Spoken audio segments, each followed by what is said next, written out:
প্রিয় বন্ধুরা, আসসালামু আলাইকুম। আমার আজকের আলোচনার বিষয় হলো কোন ভিটামিনের অভাবে শরীর দুর্বল হয় এবং করণীয় কি সেই সম্পর্কে। শরীর দুর্বল হওয়ার পেছনে প্রধানত ভিটামিন বি12 এবং ভিটামিন ডি এর অভাব দায়ী, যা ক্লান্তি, পেশি দুর্বলতা ও অবসাদ সৃষ্টি করে। এছাড়াও ভিটামিন সি এবং আয়রনের অভাবেও দুর্বলতার কারণ হতে পারে, যা রক্ত অল্পতা ও অন্যান্য সমস্যা তৈরি করে। এবার আসুন বিস্তারিত জেনে নিই। ভিটামিন ডি এর অভাবে পেশি দুর্বলতা, হাড়ে ব্যথা, ক্লান্তি এবং বিষণ্ণতা আসতে পারে।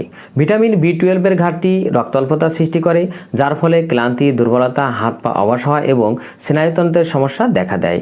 ভিটামিন সি এর অভাবেও শরীর দুর্বল লাগতে পারে এবং রোগ প্রতিরোধ ক্ষমতা কমে যায়। আয়রনের অভাবে রক্ত অল্পতা হয়, যা শরীর দুর্বল ও ক্লান্ত করে তোলে।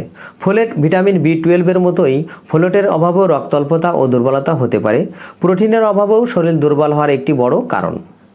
এবার আসুন শরীর দুর্বল হলে করণীয় কি জেনে নিই। সুষম খাদ্য, ভিটামিন ডি, বি12, আয়রন ও ভিটামিন সি সমৃদ্ধ খাবার যেমন মাছ, মাংস, ডিম, দুধ, সবুজ শাকসবজি, ফলমূল খাদ্য তালিকায় থাকতে হবে। আর যদি দীর্ঘদিন ধরে দুর্বল লাগে তাহলে অবশ্যই একজন চিকিৎসকের সাথে পরামর্শ করা উচিত, কারণ দুর্বলতার পেছনে অন্য কোনো রোগ বা কারণ থাকতে পারে। তো বন্ধুরা, আজ এ পর্যন্তই। ভিডিওটি শেয়ার করবেন। সবাইকে ধন্যবাদ। আল্লাহ হাফেজ।